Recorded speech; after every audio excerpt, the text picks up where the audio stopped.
Question number 4.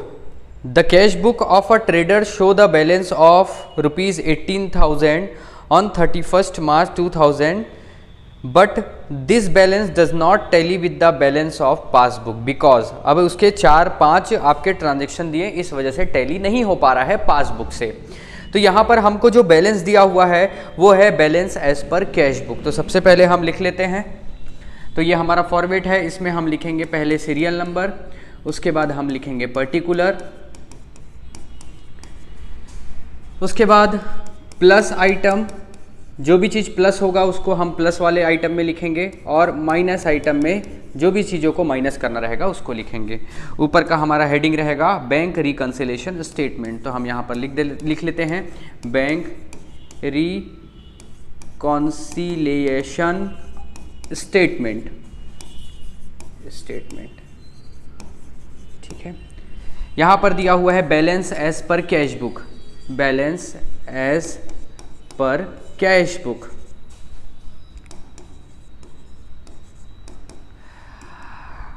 अब यहां पर balance as per cash book दिया हुआ है, यहां पर डेबिट भी नहीं बता रहा है, क्रेडिट भी नहीं बता रहा है। जब अगर कुछ ना बताए तो आप ये मानो कि फेवरेबल बैलेंस है, और फेवरेबल मतलब कि कैश बुक का फेवरेबल होता है डेबिट। ठीक, तो यहां पर हम लिखेंगे 18,000 रुपीज प्लस आइटम में, क्योंकि फेवरेबल है मतलब कि वो प्लस होगा। अब पहला देखिए, cheque worth 790 rupees send to bank on 25th March but it was credited in passbook on 5th April. अब देखिए यहाँ पर क्या हो रहा है, बात को समझो। हम यहाँ पर बैंक रिकंसिलेशन स्टेटमेंट कब बना रहे हैं, तो हम यहाँ पर बना रहे हैं 31 मार्च को। और पहला जो ट्रांजैक्शन दिया हुआ है वो चेक को 25 मार्च को भेजा गया है डिपॉजिट होने के लिए। ठीक है, cheque worth 790 sent to bank on 25 March but was credited in passbook 5 April. तो 5 अप्रैल को क्रेडिट हो रहा है, मतलब हमारे अकाउंट में क्रेडिट हो रहा है 5 अप्रैल को, लेकिन हम बना रहे हैं बैंक रिकंसिलेशन 31 मार्च को। तो 31 मार्च को क्या दिखाएगा, तो 31 मार्च को आप देखेंगे तो कैश बुक में हमारा पैसा बढ़ा हुआ दिखा रहा होगा और पासबुक में कहीं ना कहीं वो कम दिखा रहा होगा। तो हम क्या करेंगे, कैश बुक में बढ़ा हुआ दिखा रहे हैं तो वापस हम उसको कम करेंगे और पासबुक के बराबर लाएंगे। हम कैश बुक को कम क्यों कर रहे हैं, क्योंकि हमको ऊपर में हेडिंग दिया हुआ है balance as per cash book, तो कैश बुक को ही हम ऊपर नीचे या प्लस माइनस कर सकते हैं। ठीक है, यहाँ पर क्या हो रहा है, ये कैश बुक है और ये पासबुक है। देखो दोनों हाथ को रख के इसलिए सिखा रहा हूँ भाई, ताकि आप अच्छे से आसानी से समझ सको। ठीक है, तो देखो यहाँ पर क्या हुआ, जैसे ही हम चेक को बैंक में भेजे और जैसे ही हम चेक को भेजे, हम अपने कैश बुक में जो हम बनाते हैं उसमें हम अपना अमाउंट को बढ़ा दिए, लेकिन पासबुक में अभी तक के बढ़ा नहीं है। 31 मार्च तक के नहीं बढ़ा है। क्यों नहीं बढ़ा है, क्योंकि वो भाई कुछ दिन बाद 5 अप्रैल को वो पैसा अकाउंट में आ रहा है, लेकिन हम तो बैंक रिकंसिलेशन 31 मार्च को बना रहे हैं। तो क्या करेंगे, यहाँ पर कहीं ना कहीं दोनों में डिफरेंस है, तो हम कैश बुक को वापस कम करेंगे। तो कम करेंगे और पासबुक के बराबर लाएंगे, यहाँ पर माइनस कर दिया जाएगा। तो यहाँ पर 4 तारीख को जो 790 रुपए है वो माइनस हो जाएगा।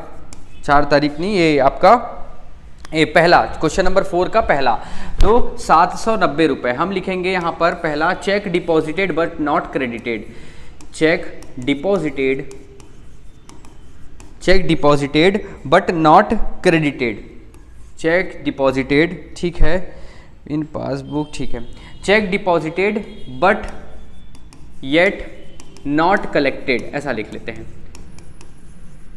ठीक है, 790 रुपए माइनस कर दिया गया। उसके बाद दूसरा है cheque for 1100 issue on 26 March but was presented for payment 6 April. तो देखो हम यहाँ पर क्या किए, 26 तारीख को चेक इशू कर दिए, किसी आदमी को दे दिए। अब वो क्या कर रहा है, 6 अप्रैल को वो पेमेंट निकला है वहाँ से। तो देखो हम क्या करेंगे, 26 तारीख को जैसे ही हम चेक पे किए, हम ये कैश बुक है, ये पासबुक है, कैश बुक से हम पैसा कम कर दिए और पासबुक में अभी तक कम नहीं हुआ है। जिस तारीख को हम बैंक रिकंसिलेशन बना रहे हैं 31 मार्च को, उस तारीख तक के अभी तक कम नहीं हुआ है। तो हम क्या करेंगे, वापस कैश बुक को वापस बढ़ा देंगे और पासबुक के बराबर ला लेंगे, क्योंकि वो 6 तारीख को हमारे अकाउंट से पैसा निकला, क्योंकि वो 6 तारीख को ही प्रेजेंट कर रहे हैं। तो हमको क्या करना पड़ेगा, जो कम कर दिए थे उसको वापस फिर से हम प्लस कर देंगे। तो यहाँ पर 1100 रुपये हम प्लस कर देंगे, 1100 रुपये, और हम लिखेंगे चेक इशूड, चेक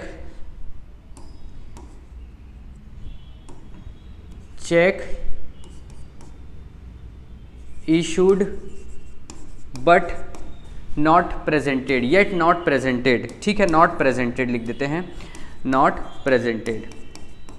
तो जिस तारीख को हम बनाए हैं उस तारीख तक के वो प्रेजेंट नहीं किया था, इसलिए हम अपने कैश बुक में वापस पैसे को जोड़ लिए हैं। आगे है तीसरा, cheque for 100 rupees receive from customer was debited in cash book but was not send to bank. देखिए, हमको मिला चेक, और चेक को हम क्या किए, हम अपने कैश बुक में लिख लिए और कैश बुक को हम बढ़ा लिए। लेकिन यहाँ पर क्या हो रहा है, हम उस चेक को रखे ही हुए हैं, हम बैंक में भेजे ही नहीं है उसको। तो बैंक में भेजेंगे नहीं तो भाई आपका पासबुक कैसे बढ़ेगा, तो बढ़ा ही नहीं है। तो ऐसी स्थिति में हम क्या करेंगे, वापस हम कैश बुक को कम कर देंगे, क्योंकि हम बैंक में उस चेक को भेजे ही नहीं। तो हम क्या करेंगे, वापस बराबर करने के लिए यहाँ पर 100 रुपये माइनस कर देंगे। और तीसरा हम यहाँ पर लिखेंगे, तीसरा लिखेंगे cheque received but not sent to bank, but not sent to bank. देखो, आपको पूरा लिखना है तो पूरा भी लिख सकते हो। चेक रिसीव कर लिए थे और हम क्या किए, कैश बुक में बढ़ा लिए थे, और हम पासबुक में मतलब और चेक को हम भेजे ही नहीं थे बैंक। तो अगर बैंक में भेजेंगे नहीं तो कैसे वो क्लियर होगा और कैसे हमारे अकाउंट में पैसा आएगा। तो इस वजह से हमको कैश बुक को पासबुक के बराबर करना है, इसलिए कैश बुक को हम वापस कम कर दिए और माइनस लिख दिए, माइनस में डाल दिए। ठीक, ये हुआ तीसरा। आगे है, in passbook 250 of interest was credited. चौथे में देखो 2 दिया हुआ है, तो चौथे का ए और चौथे का बी ऐसा बना लेता हूं मैं। आप चाहो तो एक साथ भी कर सकते हो। तो देखिए यहां पर क्या हो रहा है, in passbook 250 of interest was credited and 50 rupees was debited as a bank charge. तो यहां पर 250 रुपये क्रेडिट हो जाएगा, मतलब कि इंटरेस्ट के रूप में मिल रहा है। यहाँ पर इंटरेस्ट वॉज क्रेडिटेड। हम जब बैंक में पैसा जमा करते हैं, रखे रहते हैं, तो हमको बैंक इंटरेस्ट देता है और ऑटोमेटिक हमारे बैंक में पैसा क्रेडिट हो जाता है, बढ़ जाता है। तो ये कैश बुक है, ये पासबुक है। पासबुक में पैसा बढ़ा हुआ दिखाई देगा और कैश बुक में कम है, क्योंकि हमको पता ही नहीं है कि कब बढ़ा है। तो हम क्या करेंगे, जब बैंक रिकन्सिलिएशन बनाएंगे तो हम कैश बुक से हम उसको कैश बुक में हम बढ़ा देंगे। तो यहाँ पर 250 रुपये प्लस हो जाएगा। और आगे है 50 rupees was debited as bank charge. तो बैंक चार्ज, बैंक जो भी हम फैसिलिटी इस्तेमाल करते हैं उसका बैंक कुछ ना कुछ चार्ज लेता है। तो वो पैसा कम हो गया, पासबुक से कम हो गया, तो हम क्या करेंगे, कैश बुक से भी उसको कम कर देंगे। और कम करेंगे तो यहाँ पर 50 रुपये माइनस में आ जाएगा। तो यहाँ पर लिखते हैं इंटरेस्ट, बैंक इंटरेस्ट। यहाँ पर हम लिखते हैं बैंक इंटरेस्ट, ठीक है। बैंक से इंटरेस्ट मिला है 250 रुपये का, और बैंक चार्जेस लिख देते हैं इसमें, 4th के बी में बैंक चार्जेस। आप डायरेक्ट चाहो तो bank interest and bank charges 250 रुपये यहाँ पर और 50 रुपये माइनस पे, ऐसा भी लिख सकते हो। उसके बाद आगे है credit side of cash book bank column has been overcast by 50 rupees. इसका मतलब क्या है, अच्छे से समझते हैं। देखिए, ये आपका कैश बुक का ये डेबिट साइड है और ये क्रेडिट साइड है। अब फॉर एग्जांपल 5000 रुपये आपके पास पैसा है, जिसमें से आप 4000 रुपये खर्चा किए हो, 4000 रुपये, या फिर हम मान लेते हैं इसको कि आप 1000 रुपये खर्चा किए हो, लेकिन आप गलती से 1050 रुपये लिख ले रहे हो। तो यहाँ पर होगा क्या, ये 5000 रुपये और ये 5000 रुपये, यहाँ पर जो बैलेंस दिखाएगा ये दिखाएगा 3950 रुपये दिखाएगा, ठीक है, 3950 रुपये दिखाएगा। कायदे से यहाँ पर बैलेंस कितना रहना चाहिए था, 4000 रुपये होना चाहिए था, क्योंकि ये खर्चा कितना है वो एक्चुअल में 1000 रुपये है। तो देखो क्वेश्चन क्या बोल रहा है, in credit side of cash book. तो क्रेडिट साइड, डेबिट साइड में यार पैसा आता है उसको लिखते हैं, ठीक है, पैसा आता है उसको लिखते हैं, और क्रेडिट साइड में जो भी पैसा जाता है उसको लिखते हैं। और क्रेडिट साइड हम क्या किए हैं, ज़्यादा लिख लिए हैं। ओवरकास्ट का मतलब होता है ज़्यादा, तो देखो लिखा हुआ है credit side of cash book, cash book के बैंक कॉलम में ओवरकास्ट हो गया है, ज़्यादा लिख लिए हैं। और ज़्यादा लिखने की वजह से हमारा प्रॉफिट कितना है, हमारा जो भी बैलेंस है वो कम दिखा रहा है। दिखाना चाहिए था इतना 4000 रुपये, देखिए ये 5000 1000 ये अपने मन से बना के बता रहा हूँ। तो हम क्या करेंगे, हम यहाँ पर कैश बुक में हम उसको बढ़ा देंगे, प्लस में लिख देंगे, क्योंकि ओवरकास्ट हो गया है। कहीं ना कहीं एक्सपेंस जो है वो ज़्यादा दिख गया है, और एक्सपेंस जब हम ज़्यादा दिखाते हैं तो कहीं ना कहीं हमारा आपका कैश बुक का जो बैलेंस होगा वो कम दिखाएगा। तो हम उसको वापस बराबर करने के लिए हम प्लस कर देंगे। तो यहाँ पर एक्सपेंस ज़्यादा दिखा दिए थे, तो पांचवे वाला जो है लिखेंगे क्रेडिट साइड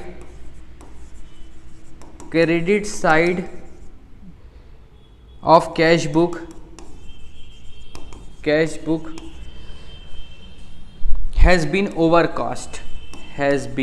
ओवरकास्ट, ज़्यादा दिखा दिया गया था। ओवरकास्ट मतलब ज़्यादा दिखा दिया था, और अंडरकास्ट मतलब कि कम दिखाया गया था। ठीक है, आगे क्वेश्चन में आएगा तो मैं आपको करवाऊंगा। तो ओवरकास्ट मतलब ज़्यादा दिखा दिया गया था खर्चा, और ज़्यादा खर्चा दिखा दिया गया था, इस वजह से हमारा कैश बुक का बैलेंस कम दिखा रहा था। तो हम उसको क्या करेंगे, वापस 50 रुपये से बढ़ा देंगे। ये हो गया। अब हम यहाँ पर करेंगे टोटल,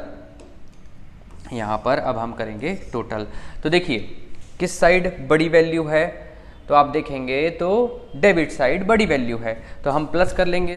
देखिए तो प्लस आइटम साइड हम टोटल करेंगे तो ये 18,000 19,400, यहाँ पर 19,400 रुपये आएगा, जिसको हम माइनस आइटम में भी लिख देंगे, क्योंकि इस तरफ जो बड़ी वैल्यू होती है उसको दोनों साइड लिख देते हैं। अब 19,400 रुपये में हम माइनस करेंगे ये 790 और 100 हो जाएगा 890, और 890 में 50 जोड़ेंगे तो ये 954 और ये आ जाएगा 940। तो इसमें हम माइनस करेंगे 940 रुपये, तो ये 0 हो गया।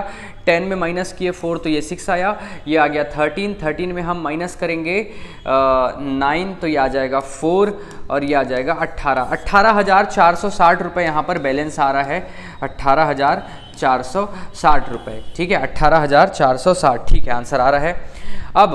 अब हम क्या करेंगे, अब हम लिखेंगे बैलेंस एज पर पासबुक। तो जो भी पासबुक का बैलेंस रहेगा ये बैलेंस एज पर पासबुक ऐसा लिख देंगे। ऐसा क्यों लिखे हैं, क्योंकि ये balance as per cash book दिया था, इस वजह से नीचे हम बैलेंस एज पर पासबुक लिखे हैं। अगर हमको बैलेंस एज पर पासबुक दिया रहता तो नीचे हम balance as per cash book लिखते। ठीक है, तो 18,460 रुपये ये हमारे क्वेश्चन का आंसर है।